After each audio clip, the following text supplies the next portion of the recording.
5, 4, 3, 2, 1, 0, ignition, liftoff.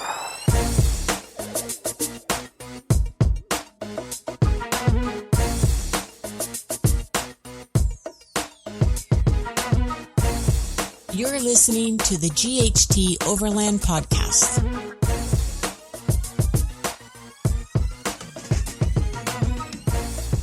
Welcome. Thank you for joining us on the GHT Overland podcast. You know, as much debate as we've had over our perfect overland vehicle, as much as the larger trucks seem way too excessive, the ability to have a living space that's comfortable in any climate and kind of homey, I can't see any other way to do it. And to be able to go to the most remote areas off-road, how else do you do that? So I know that I have started a list of every place that our interviewees have mentioned. So we've got a lot of off-road locations. I say we go for the big.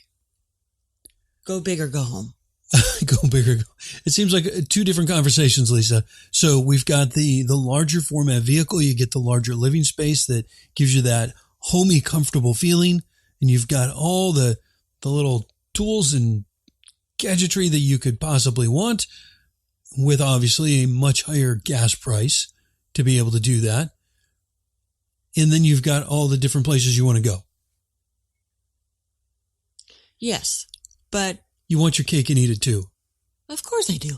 Why would you have cake if you couldn't eat it? I've never understood that question. It's slow travel. We're going to incorporate slow travel with our larger vehicle to all places. Agreed. So our guests this week are an amazing inspiration with a self-built M1078. In their two-part episode, we hope you will find some inspiration, enjoy their stories of experience during their build, maybe a few ideas of your own, along with a deep style of honesty that is all too rare in the, air quotes, everything is perfect world that's generally on display.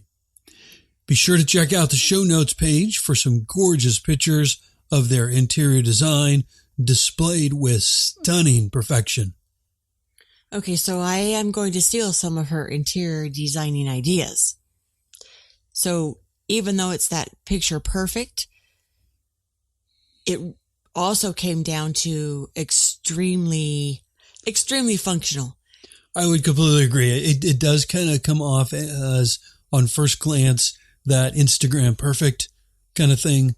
But when you look deeper into the pictures and listening to their interview, it sounds very functional. They've taken a lot of lessons learned during their build with the budget they had to work with. I say we're getting into too much detail. We need to get into the interview and hear it directly from them. Yeah, you're leaking it. It's a great interview. We hope you enjoy it. Let's launch into the official intro. Let's do it.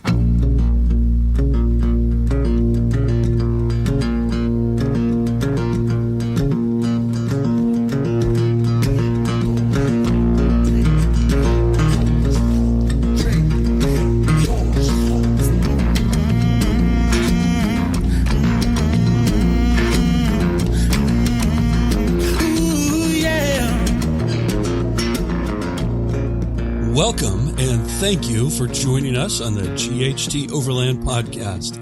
This is where you get the greatest interviews and insights from overland travelers around the globe, learning from their stories and experiences as we interview overlanders from places like Australia, Africa, the Americas, Portugal, and today, North Carolina. You will learn the basics to the advanced in overlanding, so buckle up and get ready for a new adventure. I'm Chris. And I'm Lisa. Today's featured guests are the Hippie and the Beast, Kourtney and Trevor, also known as Wazimu Life on social media. Kourtney is a very talented photographer specializing in wedding photography, while Trevor is a stuntman. Yes, the Hollywood celebrities have his face on their t-shirts. Today, we are humbled to have Trevor and Kourtney join us to learn about their build of a retired Stewart and Stevenson M1078, and how transitioning into life on the road has been for them. So, without further ado, welcome to the podcast, guys. Hi, thank you so much for having us. Absolutely. I'm so excited. Absolutely. We're humbled that you've taken the time on a Sunday morning, so thank you for connecting with us. If you would, fill us in on any blanks we may have left out in your intro and tell us a little bit more about you guys. Oh, man. Well, yeah, I mean, North Carolina, when you went from Africa to North Carolina, I was just like super exotic right about that. I'm like, yeah, from the hills of Swahili to the mountains of, North Carolina. Feeling pretty exotic this morning. But yeah, I love the introduction of the whole hippie and the beast thing. That kind of sums up our personalities. I think I'm very sort of earth and eco-friendly, and Trevor's just sort of like a knuckle dragger beast of a man. So we're two extremes, but yeah, we one thing that we've always had in common is just traveling and adventure. So that is kind of sums us up. That's where we're at. That's awesome. That's who we are. We love the story of the two of you going to Uganda to do some photography work. Can you tell our listeners a little about the trip and where the name Wazimu Life came from? Yeah, absolutely. We got a call from a small missions company or community who had purchased an orphanage in Yana, Uganda a couple of years ago, and they had quite a few issues with local politicians, law enforcement, even the people who were working there. So the thought for them was that they were going to bring us on board to help run the orphanage for a few months, if not a few years, and we were just going to stay there. When we were there, we turned out there was a lot more issues going on, and a lot of stuff that this group just really didn't understand about Africa, which was great and very unfortunate at the same time. So we unfortunately had to bow out of the situation because it wasn't something that we could really help with. But while we're there, we actually had an absolute blast talking with the kids, talking with the locals. Yeah, they also brought us on to do a lot of photography work while we were out there, just so that they could kind of give a face to sort of some of their sponsors back home.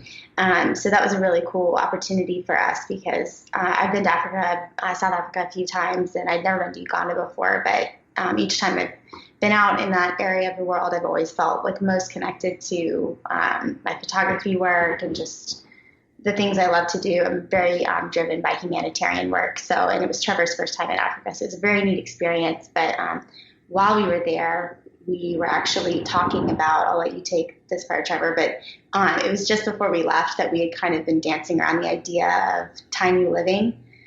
And you know what, you want me to tell? No, go ahead. We were talking about just tiny living and what that would look like. I was thinking more of like a schoolie bus version or like an RV style, but I didn't realize that Trevor had sort of been looking at different auctions online, silent auctions for things. And while we were in Uganda, he showed me a picture of the Stewart and Stevenson troop carrier.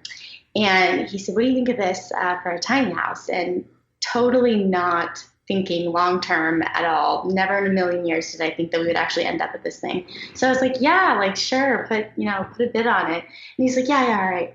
So he puts a bid on it, and we get an email shortly after that while we were in Uganda that we purchased the military truck. So that was kind of a big deal for me. It was like, okay, we're doing this.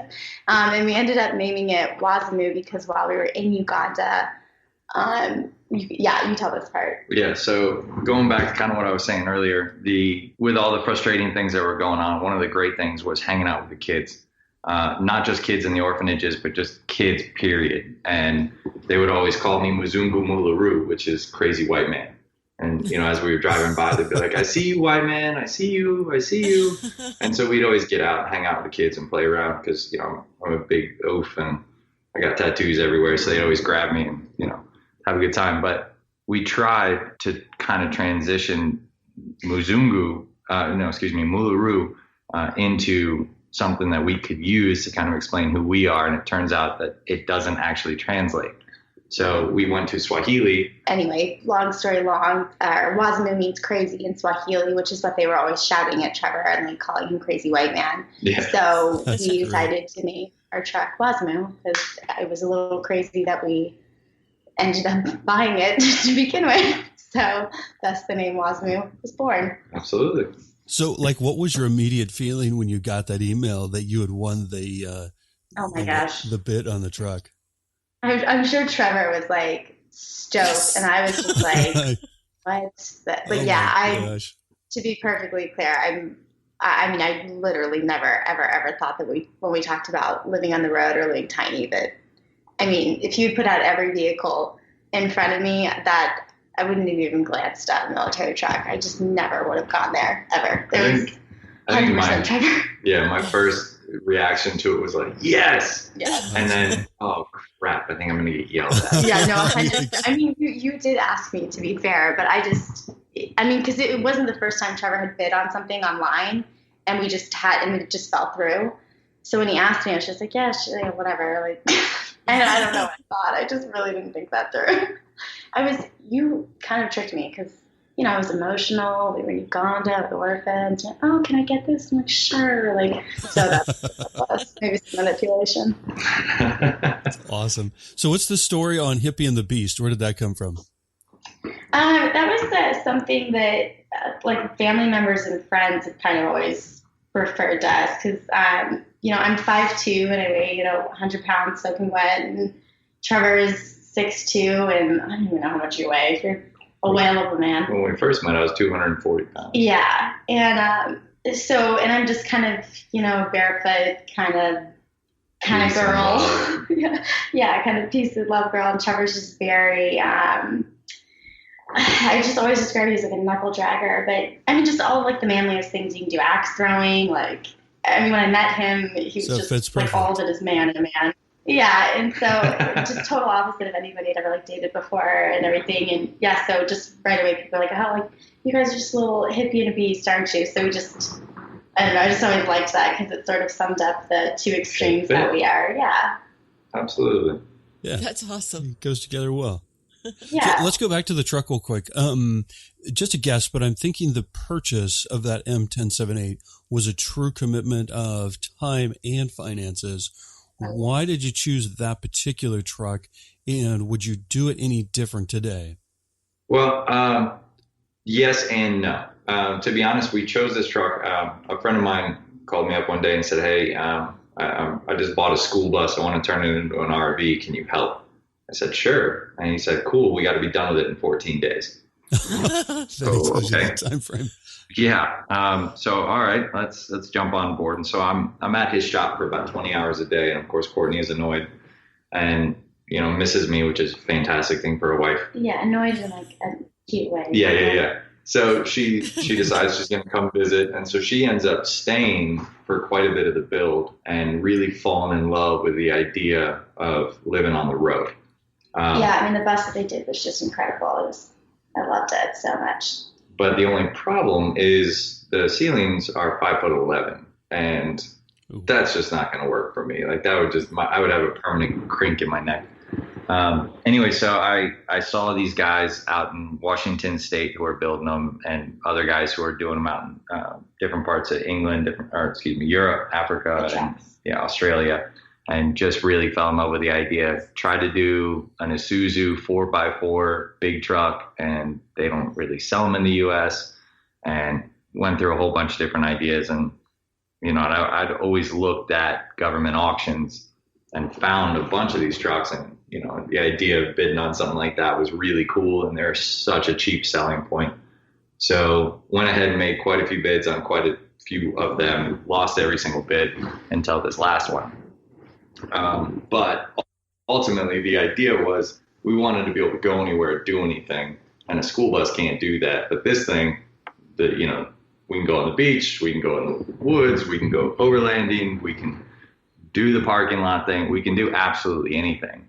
Yeah, that was definitely his biggest selling point to me. He was like, we'll be so limited in any other vehicle other than this. And I was like, okay. So yeah, when he mentioned that we'd be able to, drive on the sand and the beach and then go up mountains, I got pretty excited, and I was in after that, but it definitely was an adjustment.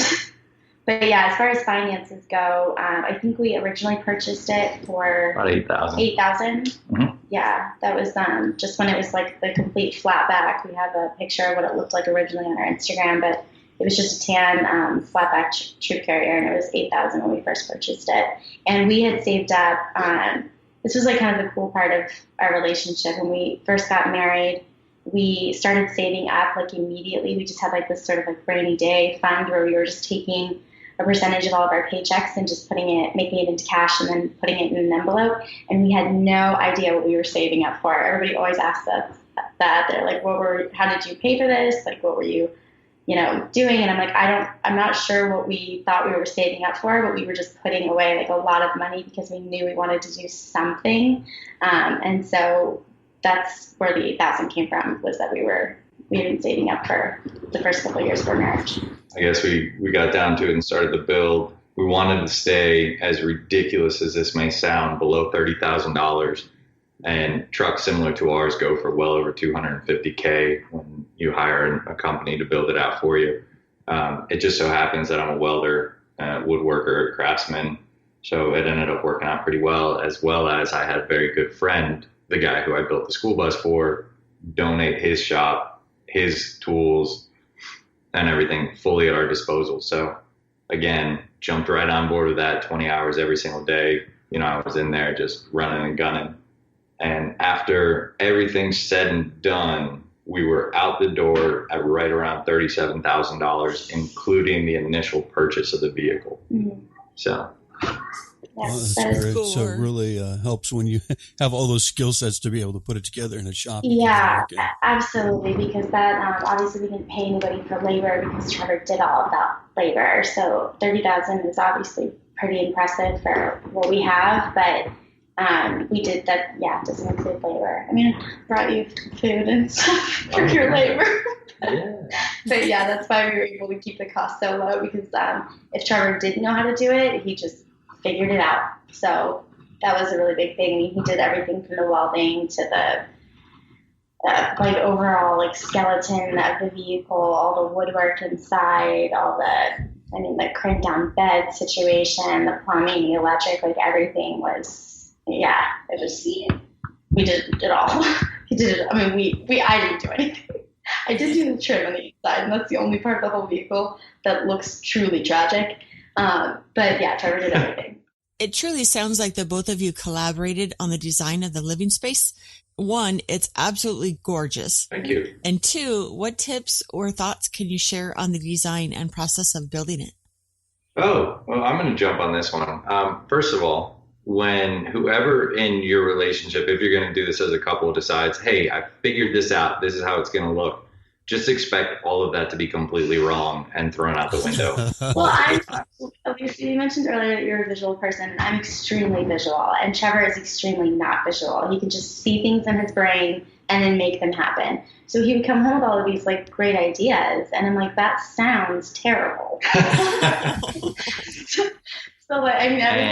True. Yeah, especially the whole toilet thing. You asked if we had any regrets about the build or something like that, and for sure, going back, I wish we had done a compost toilet.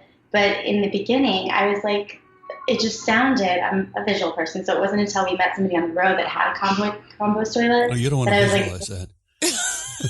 Yeah, exactly. You really do, Chris. You really want to visualize that compost toilet. But I just, in my mind, the way Trevor was describing it, that's the most disgusting thing I've ever heard. We will never do that. You figure something else out, because we're not going to do that. Because all I knew in my mind was a regular person toilet, which is what I wanted. So I would definitely say, advice to the couples is, know what your styles are as far as creating things together. If you're a visual person, do a lot of research, go to RV parks, look online, see, visualize your layout, because otherwise it'll, not everybody can be like Trevor and just to see it in their minds. But I mean, there were some things that I added to the build that were beneficial that you didn't think of. Oh, absolutely. And to add to what you just said, you got to understand where you're trying to do. We're not, even though we're technically an expedition vehicle, we're an overlanding RV.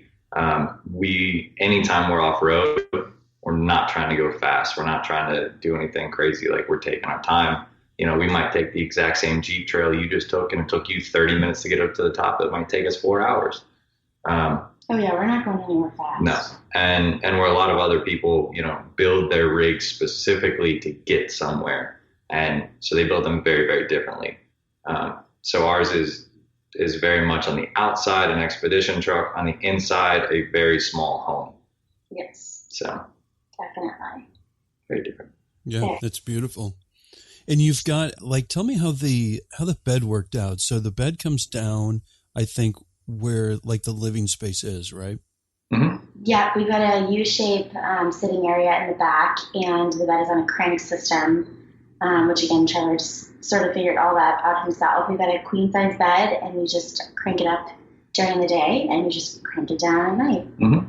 Yeah, a lot of decisions we had to make, unfortunately, because, our original budget was $30K and, $7,000 over budget already. So we wanted to do a happy jack system, which is like a push button, goes up on its own, goes down on its own, which would have been fantastic, but they were like $1,500 plus.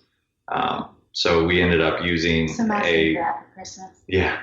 We're using a crank system you would use in your garage. So you could put a bunch of stuff on a crank system and crank it up, and it would take it to the ceiling, and you wouldn't have to worry about it anymore because you could walk underneath of it. So I inverted that, and yeah, our crank is now our bed. So it's kind of a pain in the butt sometimes, especially when you're really tired and you just want to go to bed.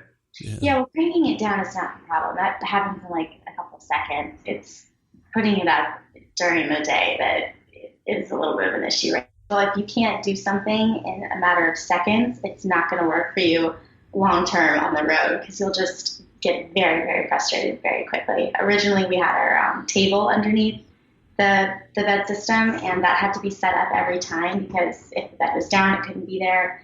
So we'd have to, put the bed up and then set up the table. And just very early on, I was like, this is not going to work. This is going to drive me nuts if I have to set up my kitchen table every single day. So we eventually got rid of that table system and ended up putting a fold down one on the table. So I think on the wall, sorry. Yeah, so we put a fold down table on the wall, which has been a huge game changer. So I just always tell people, I'm like, it's convenience is key. If you can't do it right away, it's not going to work long term. Yeah. Yeah, that's a good tip. So did you guys seriously complete that whole build in 6 weeks? Yeah. We did. That is not That's crazy. Exaggeration. And Trevor was going through sobriety during that time. He gave up alcohol on January 1st, and he started the build around that time. And yeah, he worked 14 to 20 hour days. That's, again, no exaggeration. That was Sunday through Saturday. And he got it done by the first week in February, and we left town to go out west. We had to get it done in that time frame because we had such a crazy 2018. It was just an awful year, just medically and emotionally and spiritually. It was just a really, really tough time. And but during that time, I knew that we were planning on making the build and then planning on going out west. So I wanted to have work for us on the road. So I had started advertising last year for work out west. So we had booked all these weddings and shows on the West Coast. And so when January came, or when December came, I was like, we haven't even started the build, and we have to be out in Arizona by February 20th for work. So that's why the time frame was so short. Everyone's like, why the heck did you do that? But I mean, looking back, I really wouldn't have done it any other way, because I think when you drag it out your build for a really long time, there's pros and cons. I mean, there's a couple of things that I feel like we definitely missed because we did it so quickly. Yeah. But it was kind of nice just to get it done and then just figure stuff out on the road. Yeah, and to just kind of tag along on that, I can't tell you how many people we've met on the road that are like, we're so excited about our build. I'm like, oh, that's fantastic. When are you guys getting on the road? Well, we've been working on it for about 2 years. Not really sure how long it's going to take. There's not really any end in sight. And I get that mentality, but it's going to end up being a project that really never gets finished. The idea of perfecting a vehicle that you're going to take off road doesn't really work, because ultimately you're going to take it off road, break it. So make sure your welds are good, make sure your bolts are good, and get on the road. Worry about perfecting later, because... Yeah, because we had already kind of fallen into that mentality, because we purchased the vehicle in August of 2017. And we didn't get on the road until February 2019. Mm-hmm. So, was it 19? No, it's this year. What year is it? It's 2019. Oh, okay. So as you, yeah. That's another thing about this lifestyle. You just don't know what day it is. No idea. No, but I mean, so we already did kind of fall into what Trevor's talking about. I mean, the truck just sat there forever. And so I am glad that we did the build in such a short amount of time, and we had work out west that we had to get to. Otherwise, I think that we would have ended up just taking our time, and we're taking a lot longer to get on the road. Yeah, absolutely. I think you've got to have some sort of a deadline, or you're absolutely right. The job is not going to get done. I can't, like, how many times have you either gone by somebody's house and they've got their sailboat, their dream thing that they're working on, and it never gets done? Yep. 100%. Right? Whether it be a sailboat or a truck, you have to have a deadline to get it done and get on the road and go do your thing. Then you can work on any of the little tiny pieces. Exactly. 100%. I think that's such great advice, Chris. I definitely think you should push that on your readers. Give yourself an end goal, give yourself a deadline. Otherwise, there's always going to be a reason to wait. So just give yourself a deadline, and then if you're not 100% finished by then, it doesn't matter. Just get on the road, and then you'll figure it out. Yeah. Are you mechanically sound? Sweet, go. Yeah, just go. Yeah. So, Trevor, what were a couple of real big challenges you had to face as you were going through that build, and what did you do to figure those things out to get through? Honestly, my biggest regret of the entire thing was, one, my lack of sleep. And with that, I allowed the voices of other people to kind of jump into my head. And everybody's got a great idea. Everybody wants to help. Everybody wants to be a part of a project like this, which is fantastic. But we really had it outlined really, really well. And with that, I didn't cut corners. I just went directions I didn't really want to go. But again, I was so tired, and I got to the point where I just didn't care. I was like, okay, that idea sounds fine. Let's go. And quite a few of the things, that we've done, are not irreversible by any means, but they would be a huge project in themselves to change. And so I'm kind of bummed about a few things, but. Well, there just wasn't a lot of time to do a lot of research. So we were just sort of taking people at their, word, and most people's experience that we were talking to had experience with RVs. I mean, nobody's done this military in our area, had never done anything like a military house vehicle. So everyone was just, in an RV, you do it this way. So we were like, okay, it's basically the same thing, but come to find out it's actually very different. And so, there have been a couple of bumps in the road because of, no pun intended, because of refrigerators, falling over, and compressors inside the refrigerators hating that you're on more than a 10-degree angle. Yeah, the refrigerator. So they decide they're not going to work. Lead batteries that decided, that rock you just hit is going to break all the lead inside my battery and short out your system. Yeah. All kinds of fun stuff. Yeah, shout out to Lion Energy batteries. Yeah, seriously. Which batteries? Lion Energy. Yeah, so not that this is like an ad or anything, but I just want to be very clear that we could not have done our build without Geppetto Millworks. And Lion Energy batteries were like a huge game changer on the road. And if anybody is doing this and have any questions about what batteries they should use, please reach out to us or Lion Energy, because that was huge. Yeah, that lithium, man. Yeah. That's awesome. They got to work. Yeah. They got to work. I'm right about that. So with you guys just starting out from Virginia, right? You're based in Virginia. What's the furthest trip you've taken so far? We flirted with the California border. We did. We were about to go across it. We're headed to Baja. Yeah. But and then we had a massive malfunction. Our front crankcase decided it wanted to crack. Our alternator decided it wanted to burn up. Our hot water heater caught fire. Our water pump blew up. Let's see what else happened. There was more. Whatever. Everything that could go wrong ended up going wrong. So we didn't make it to Baja. Instead, we just stayed in Arizona where we were. Yeah. So we basically went straight to Arizona for work, and then we hung out all over Arizona, like Sedona, Scottsdale, Phoenix, Flagstaff. And then we ended up going up to Utah for a bit, a little bit of Colorado, a little bit of, what's the other state there? Idaho. So we got hit by a tornado in Kansas. We got hit by a tornado in Kansas. Yeah, so we were, I think that was... No, not Toledo, it was Kansas. That's good. So, Okay, so we haven't yes. reached Baja either, so we should just all go. Yes, I'm down. totally. Let's go. I'm done. It's on the bucket list, Lisa. We need to make this happen. And like we talked about, if we don't give ourselves a deadline, Lisa, it's just not going to happen. Truth. True. So maybe you already answered this question, but if we haven't admitted this before, this is basically has been our fantasy build for some time. No kidding. But we're not so confident in the truck's reliability and dealing with breakdowns on the road. Like, I hear you. I guess, what is your feedback on that? Just after you explain the alternator, the water heater, the crankshaft, I'm like, whoops, I don't know. How long is your podcast, Chris? So I'll be very honest with you.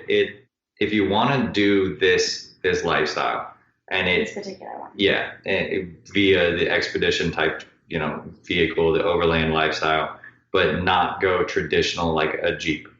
If you want to go big trucks, make sure you're willing to get your hands dirty. Yeah. And the reason why I say that is because you can go out and buy the absolute best. You can go and buy the ones that have been completely rebuilt all the way down to the very bottom bolt, through and through, absolutely brand new vehicle, and they're still going to break. There's just no getting around it. Because when everything works great, like there was like this moment when we were driving to Grand Falls in Flagstaff, Arizona, and I mean there was just nobody around because nobody could drive where we were driving to because everybody else had like their RVs or schoolies or what have you, and so that part of it is just amazing. There's nothing like it. It was just nobody for miles. It was just us parked on the side of this huge cliff with this like huge waterfall, and it was just an incredible experience. But 2 days later is when we found out our whatever something had broke, and then it was just like, are you kidding me? And the fix for that on a schoolie is probably going to be whatever $1,000, but for us it was like $4,000. So it's a total give and take. And I always tell everybody, if you think this lifestyle is cheaper, you're wrong. But yeah, I mean, I think like Trevor said, you just have to be willing to for sure get your hands dirty, do the research, and just expect the unexpected, and not really. And when you make plans, just be okay with those plans, not totally following through. Yeah. And I definitely don't think I could have done it with anybody else because, Trevor doesn't have any experience on military vehicles, but he's like one of those jack of all trades people. So he just knew just enough to get started with something, and then he would just research the crap out of it until he would diagnose the problem and was able to fix it or find somebody who could fix it. Yeah. So that's, cut down on costs immensely because we're able to do most of the work ourselves. Well, an oil change on this truck is $500. Yeah, and get somebody else to do it. But you can do it for $100. Yeah. So you just have to be willing to do the stuff yourself, I think is the big thing. Yeah, like we change the water pump, we've changed alternators. I love we that changed the you're saying fans. we. I'm saying we too. I just sit in the house with the dogs, but Yeah. We've redone gosh, almost okay. the entire CTIS and air systems. We did everything except for the front motor housing, and simply we did that. We decided to go with a mechanic who was very familiar with it, simply because that Caterpillar 3116 motor, to get the front crank housing off, the entire motor has to be almost broken down. 80% of the motor has to be broken down, and doing that on the side of the road or in like a Walmart parking lot and then screwing something up doesn't really sound like an ideal situation. Yeah, definitely not. Wow. But I mean, for me, it has been worth it. Like I said, it's definitely worth it. There's enough times like when we're, like I said, just like parked somewhere totally by ourselves, or I mean, yeah. So it's been worth it for me. Where I love being able to just drive on the beach or kind of go anywhere, but it's definitely discouraging on some days. Yep. Very discouraging. Tell us about your kitchen setup and anything specific you absolutely love and anything you would do totally different. Okay. I will start out by the part that I incorporated, which is the big long window over the sink. Mm-hmm. Trevor carved out everything and already cut out like the stuff in the metal and everything. And then I came in and was like, no, we're not doing it that way. And I made him fix it and redo everything so that I could have windows exactly where I wanted them. And a big thing for me was having a big window over the sink, which is such a girly add-on. I'm totally aware, but it was non-negotiable for me. But you're glad that we had a big window over the kitchen sink. Yeah, I was very irritated in the beginning, but thank God for plasma torches and Yeah, I love our kitchen. We only have 127 square feet, so it's a tight space. So I do wish that we had a little bit more counter space, usually. But other than that, there's not a lot of a change about our kitchen. We've got a great deep sink. I love our oven. We started out with a full-size refrigerator, which was probably the dumbest part of the build. I don't know what we were thinking. It was just a sleep-deprived. We listen to those RV people. Yeah, that was such a so like a regular house refrigerator? Oh, yeah. Yep. But a smaller version. Okay. Yeah, I mean, it's like the smallest one you could get, but it was a straight-up refrigerator. I'll send you guys a picture if you want to see it, but it was terrible decision. We were off-roading in Arizona, and the whole thing detached itself from the wall. I mean, Trevor put it in like this built-in like little cave thing. It detached itself from the wall, scooted out, and then just literally just laid itself down on the couches in the back, and just was like the door was open, groceries were everywhere. It was a terrible idea. Living its best life. Yeah, so we got rid of that pretty early on, and we ended up getting a Domatech refrigerator, which has been another game changer situation.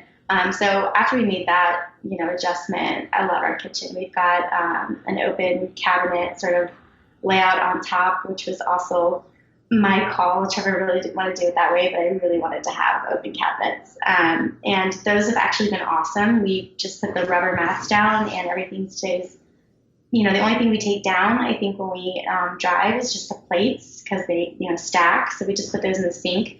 But other than that, everything stayed in place. Mm-hmm. I've got a couple of baskets up there which have stayed in place even with off-roading, which has been awesome.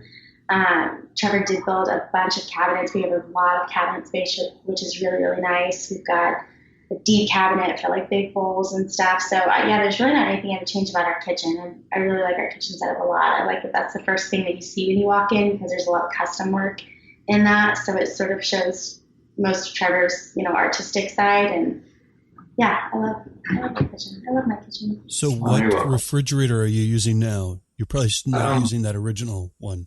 No. We purchased it's the second largest lay down refrigerator that Domatech makes. Mm-hmm. Okay. It's not their full size one just because it wasn't available to us where we were. As that's one of the things about being on the road. I can't just order something and have it delivered because we don't have an address. But we found one for a reasonable price. Probably could have gotten it cheaper again if we had it delivered. But it was still in our budget. Well, I take that back. We didn't have a budget anymore. Yeah, that's true. The envelope was empty. It was empty. It was just falling out of it. The envelope is empty. Yeah, I think it's the 75M. I think that this would be an important piece of information for listeners. So as far as like the big problem with the refrigerator thing was that with a normal refrigerator, all that moving and jostling and off-roading, or even if you're not doing off-roading, the way refrigerators work is that they're supposed to get a flat surface so that the stuff on the inside, I'm not a technical person, sorry for this, visual, but the coolant or whatever is supposed to like settle and that kind of thing. And because we were driving so much, it was sucking our batteries, like the life out of our batteries, because the refrigerator would have to readjust every time that coolant would move. Well, it was every time we went past 10 degrees, which was pretty common for us. So whatever the details are, what have you, but basically what we learned from that was, a normal refrigerator is not going to work for a situation where your refrigerator is moving a lot. So it is really important to do research on that kind of thing, because we were like, why are our batteries dying every 5 seconds? And it was because of our refrigerator. So when we got rid of that refrigerator, not only did it open up so much living space, which was huge, but it also helped with our battery life, and our refrigerator now stays in place, a number of things or whatever. So definitely do your research on refrigerators, and I definitely recommend the one that we have now, which is the Domatech. Yeah, there's a big difference between doing an RV build and doing an overland build. Yes. The refrigerator needs to be built for being off camber. Exactly. And it cannot suck a bunch of juice. 100%. Yeah, and this one's meant to be jostled. It's fine. Well, that's the problem, though. Like, this is, on the West Coast and in Europe and Australia, like you could find somebody who's done this within 100 miles of you. And just go sit down and chat with them, because everybody in this community is actually really open and really awesome. But on the East Coast of the States, nobody. You either drive a fifth wheel or a tow behind or an RV, and those are the people that'll talk to you, but nobody understands what the heck you're doing. But to give you a case in point, we drive around out west and everybody's like giving us thumbs up. We drive around on the East Coast and everybody's looking at us like we're a bunch of psychopaths. Yeah, it's true. It's totally different genre. Interesting. Okay. I didn't know that. It has been interesting. Interesting to say the least. What is the one thing you value the most, either on or in your truck? My family. Yeah, man. Yeah, a camera's good. Sometimes it's a coffee maker. Sometimes it's a camera. Oh, yeah. I hate both of those things. Yeah. Your French press and our camera. Yeah, I was just really, thinking the same thing. Yeah, it's You win, Chris. we've quite a few times we've been in situations where we had to leave the truck somewhere, and what fits in our backpack is always some kind of caffeine and then the camera equipment, because camera equipment is our livelihood, and caffeine keeps me from throwing myself off a cliff. So perfect. That's important. I mean, an AC, that's a total first world problem. But I mean, our English bulldog would be dead like 5 states ago. We didn't have AC, and I probably would be with him. Especially this time of year. Yeah. Oh yeah. Yeah. Anything you originally packed that you never used or removed from your overall setup? Oh my gosh, hundreds of things. There's so many things. It's like embarrassing. It's truly embarrassing how many things I thought I was going to need or want. And when we originally downsized, we really did get rid of everything. We went from this huge house. I don't know how many square feet our house was, but we had a full-size basement. I mean, so much stuff. It's so much crap. And so we got rid of everything that we couldn't give away. We, either just threw away or gave away or, Goodwill. But I was really good about condensing our clothes situation. But my shoes, Lisa, I'm not even this is so embarrassing. I'm not even a total girly girl with, I gotta have all these shoes. But I don't know why I packed my heels. I had this vision of oh, we'll have a date night. I don't know. I don't know what I was thinking, but I packed way too many shoes. I wear my flip-flops and my Vibers. That's it. But I packed 12 pairs of shoes at least. It's very embarrassing. So for sure, all of my shoes. There was also a lot of little things. I packed a fan, a small fan you put on a desk or whatever. But that sucks so much energy, and we have our AC, so there was just no reason for that. I wanted the white noise, but I ended up just downloading an app that doesn't use any internet for that. So just little things like that. But I think they're things that you are just for sure I'm going to need this. And you have to learn on the road that you actually don't. And nobody can because there was Trevor when I was packing my car, he was Kourtney, come on. And you're going to see, we're going to need this. And there was just no way he could have talked me out of it until we were on the road for a couple months. And then I came across it and I was okay, yeah, I haven't used this. Let's get rid of it. But I mean, yeah, to answer your question, there were so much stuff that and you're just shocked at how many things you don't need. Yeah, I think in any given day, we use our internet, which we have really cool internet that comes with us everywhere we go. We use our refrigerator, and then we use our stove. Yeah, I mean, it's amazing how many things are in our kitchen that you think you're going to use, a knife for every vegetable and whatever. It's now we use 2 knives, we have 4 forks, 4 spoons, 4, or 2 butter knives, and then we have 4 plates, 4 bowls, and 4 cups, and that's all you need. And 4 of those cups is we have 2 mugs and then 2 regular cups, and it's when you're done with it, you just rinse it out. There's just no reason to have all this stuff that you think that you need, and you just don't. Yeah. Yeah, it's good. Kourtney, don't feel bad. We talked to Lindsay with Girl Gone Glamping. What's up, Lindsay? And she said the exact same thing. I love her. Yeah, I follow her. That's awesome. I'm total glamper. I'm with you, girl. So for our listeners that are thinking about downsizing from a normal home to life full-time on the road, can you share with us what your biggest challenges have been and then what the coolest thing has been? Yeah. So as Kourtney just said, first of all, if this is what you want to do, even if this isn't what you want to do, you just like the podcast, downsize. Even if you're not getting out of your house, downsize. You don't freaking need it. Yeah, you'll save money and time. And it's amazing how much crap we all accrue just in life, and you just don't need it. God, how true is that? And that's actually one of the greatest things about this lifestyle. You know, you're always so concerned about this or so concerned about that. You know, you're thinking, yeah, you're thinking, oh yeah, I'm gonna need this one day, or this picture will be great one day, and blah. You just don't. You know, the memory's in your head. You know, don't worry about it. And that's honestly been one of the greatest things. I mean, other than... We just say if you haven't used it in 3 weeks, then you don't need it. So if we haven't used something in our tiny house in 3 weeks, we just get rid of it. Yeah. Other than tools. Yeah. You know, unless you're going to use it almost daily, just get rid of it. Yeah. So that's actually been one of the great things about it. It was downsizing because it just clears your head for so many other things. Mm-hmm. But with that, the amount of stress that comes with this, with things breaking on you constantly, with things breaking the day you just fixed it, you drive 100 miles and that exact same piece breaks again, drives you insane. Mm-hmm. But it's a different kind of crazy. It's a different kind of stress.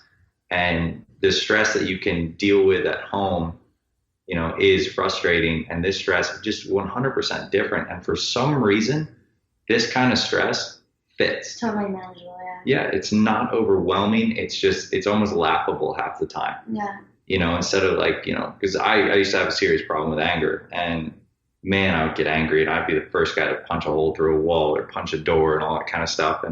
And now I just kind of laugh. Yeah, you know, I'm like, easier to let things go because it just gives you better perspective, I think. And then just to like sum up your question, I think I already said this earlier, but it's just so true. Like if something's not convenient or you can't do it very quickly in your small house, then it's just not going to work for you long term. So figure something else out. Because I definitely did not think that like little things that were going to take a little while were going to frustrate you this much, but 100% they do. So if you can't set up your table or, you know, get your clothes out quickly or, you know, that kind of thing, you need to readjust your layout so that the things that you do daily can happen fast. You know, if you have storage area for things that you don't use regularly, that's kind of hard to get to, no big deal. But if you need something every single day, like whether that's stuff in the kitchen or your clothes or whatever, it needs to be a situation where you can just pull it out, no problem. Otherwise, that'll fester and drive you nuts. Mm-hmm. So has planning meals and getting groceries, like, has that been a big deal for you, or has that gone fairly smooth? It's gone fairly smooth, I would say. I mean, meal prep recently. Meal prep is, it took us a while to figure out the battery issue, which we alluded to earlier. But once we figured out, and that was just because our batteries were being sucked dry, and so then our power was going out, so then we were losing groceries left and right. So that was super frustrating because we were wasting all this money on groceries, and then we were just getting so irritated about it that we were like, forget groceries, and we were just eating on the road, which was not healthy or conscious on the wallet. So once we figured out the battery situation, it's been a million times easier. I would still say meal prep is a little tough, but that's mostly because I hate to meal prep. Well, and not because living tiny. Yeah, and when you're trying to, you know, eat healthy, like I'm trying to get a position on a TV show right now as a stunt guy, and so we've been eating very, very healthy for the last 4 months, and trying to meal prep very healthy when everything you're eating, you know, was either alive a week ago or was growing a week ago. You can't keep it. Like it just doesn't. But I feel like that's true for regular living situations 100%. too. So I don't really feel like the living tiny has truly interrupted our eating habits. Yeah, it's just that we don't do the process stuff. Yeah. And if we did, it'd be easy. And as far as grocery shopping goes, it's actually almost like my favorite part because there's just nothing better than pulling up to like a Safeway or just a grocery store and like people are just like, what the heck? So grocery shopping is kind of fun because I don't think we've ever gone grocery shopping without somebody stopping us and talking to us about the rig because it's hard to miss in a grocery store. So that's been fun. What's a favorite meal or recipe you both look forward to? Breakfast. Yeah, Trevor loves breakfast. He's Oh, man. I usually take care of breakfast. It's the only thing I'm good at, and Trevor cooks everything else. So I would say Trevor's tacos. No, it's the bowl. And then what I was going to say, for me, it's your tacos. And then for you, Yeah. the breakfast bowl, which, okay, everybody just needs to get this recipe because it's amazing. It's just like avocado, bacon, egg, and sauteed onions and tomatoes. You just put it in a bowl with some sriracha, cracked pepper, and that is Trevor's jam. Okay, she says it like it's nothing. Well, you have to use the right bacon. And I don't mean Exactly. the right bacon. I mean right bacon. That stuff is thick. Isn't it WRIGHT? GHT, yeah. Yeah, like the thick good kind. Yep, them. You have to use very, like, perfectly ripe avocados. She sautés red onions. Oh, like, you're making me sound so good. perfection. I'm They're super bad in the kitchen. Good. But I've like learned this breakfast bowl situation, and yeah, it's Trevor's favorite. So I would definitely say the breakfast bowl. All the fats and proteins make my mouth water. And I don't eat pork or beef, so I do without the bacon part of it, but it's still delicious. Oh, yeah. Yeah. And the tacos are actually really simple. We do our budgeting based on how many tacos can we get and how much will it cost over a year. Yeah. We figured out the other day it was 166 tacos per day for 12 months.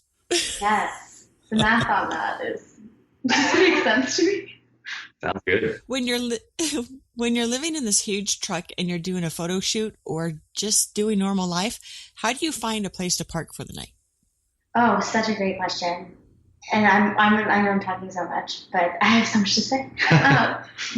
So if I'm being 100% honest, I didn't think about like our life after the build at all. I did no research. I did like nothing. Like January was such a crazy blur, and I was just trying to get through the build that I didn't think about anything after the build. So as soon as we got in the car, and I will never forget this as long as I live, we're like in the car, we've got the dogs, we're finally on the road.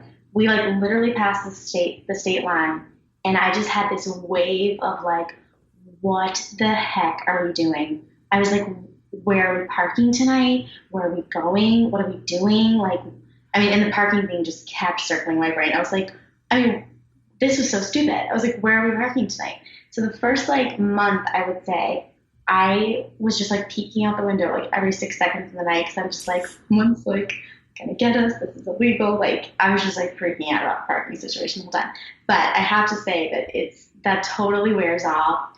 You just go with the flow. If somebody knocks and tells, I mean, we try to be really, really conscious of, there's no overnight parking signs and that kind of thing. You really got to check your surroundings, but it's been fine. I mean, a lot of times we try to park in like secluded areas, like, in the desert or whatever, but if we're in town somewhere, we either try to find an RV friendly parking place, whether that's Cracker Barrel or like a Walmart or, truck stops, that kind of thing. But there have been times where we've just been driving forever, and we either are having a problem or we just get super tired and we just have to pull over. And one time I think it was a Safeway parking lot, right? And I was just like, oh my gosh, for sure they're going to like knock on the door or whatever. But I think it was after that situation. Of course, nobody came that night. It was totally fine. But I think it was after that situation that I was like, this is kind of all in my head. Like, it doesn't really matter if somebody knocks on our door and asks us to move. Like, okay, then we'll move. Like, it's just not that big of a deal. So that does wear off. To jump onto that, though, the parking lot she's talking about, a guy actually walked around and knocked on the door of quite a few. No, this is actually a good point.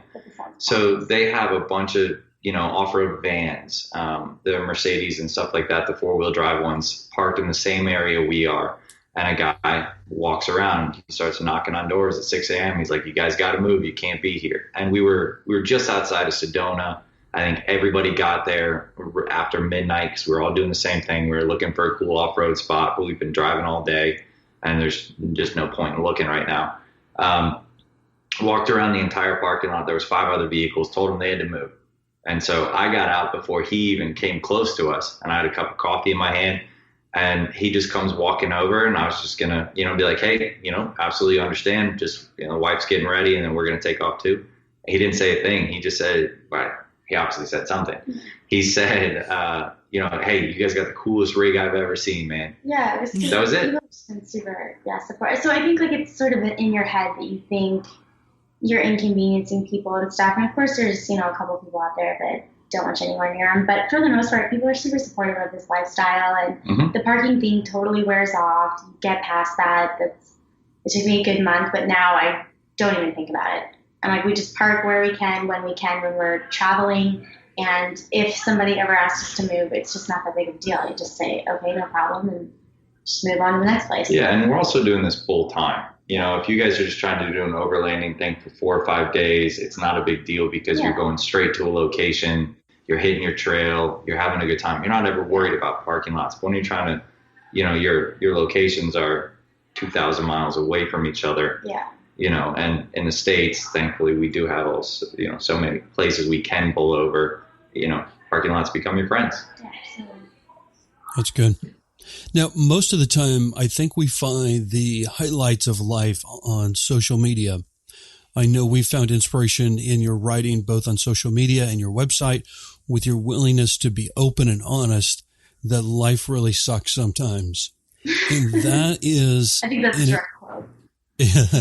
And that is important to find what heals you both emotionally, spiritually, and sometimes physically with health issues.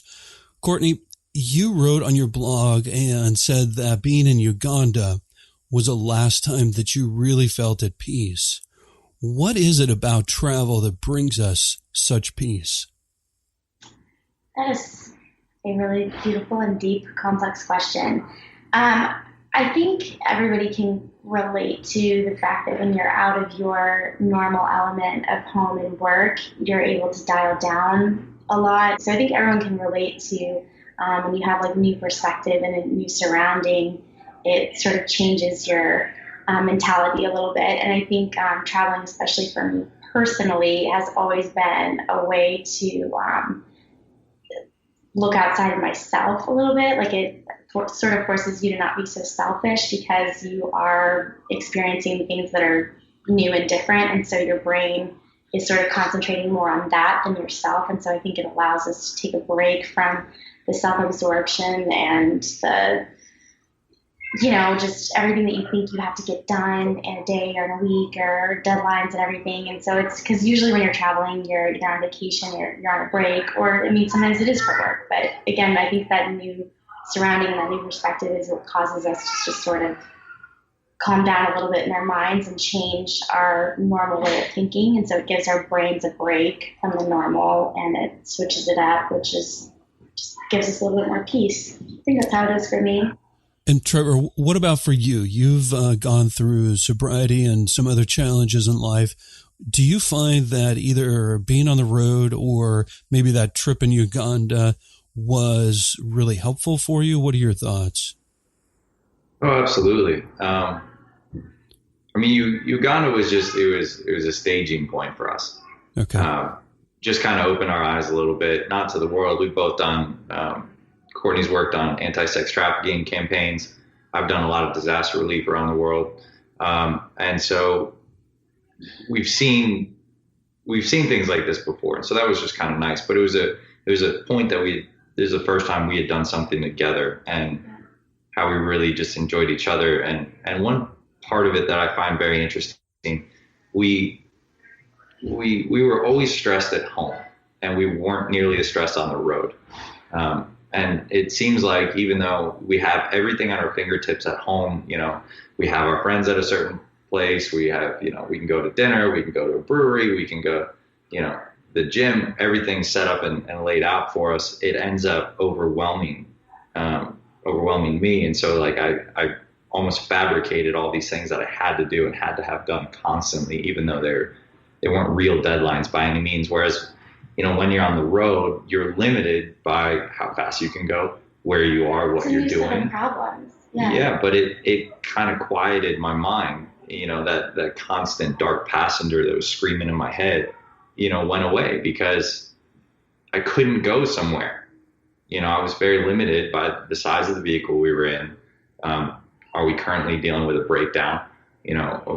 Where are we? What city are we in? Is there something close? Are we 50 miles into wilderness? Like, what are we limited by? And so the lack of options really just your focus changes. Yeah. You can only focus on like what's in front of you when you're traveling, I feel like, because you don't know everything. Mm-hmm. So you just have to, this is what I'm doing right now. And I think there's a lot of peace that comes from that because you don't get as overwhelmed, at least for me personally. Yeah. And the sobriety stuff, it was something that we've realized couldn't have come any sooner.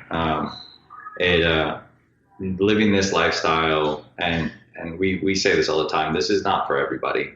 And a lot of times people will say, hey, anybody can do this. All you got to do is sell everything you own and hit the road. I mean, that's just a load. Is not an easy lifestyle by any means, and it does take a long time to really kind of normalize. But yeah, there's still things. And it's going to change again and again. But getting away from the constant access to whatever, even friends and family, really is peaceful. Taking away all the options in life and just making it so like, okay, yeah, make sure we eat today. Making yourself uncomfortable makes your mind, heals your mind. Yeah. It's more about, hey, what are we going to eat today? Okay, cool. Where are we going to be? Okay, cool. What are we doing? Okay, cool. Instead of, all right, I got to get up at 4 a.m. to hit the gym so that I can be, back here at 6 a.m. for coffee and breakfast. Then I got to go to work.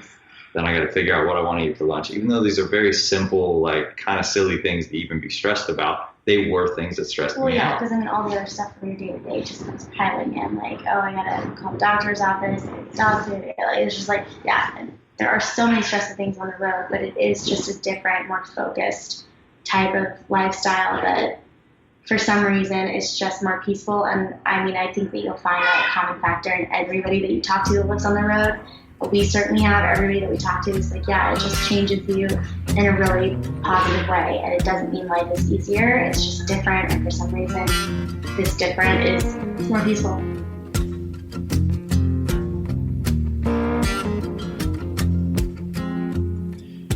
And Kourtney asked, how long is your podcast?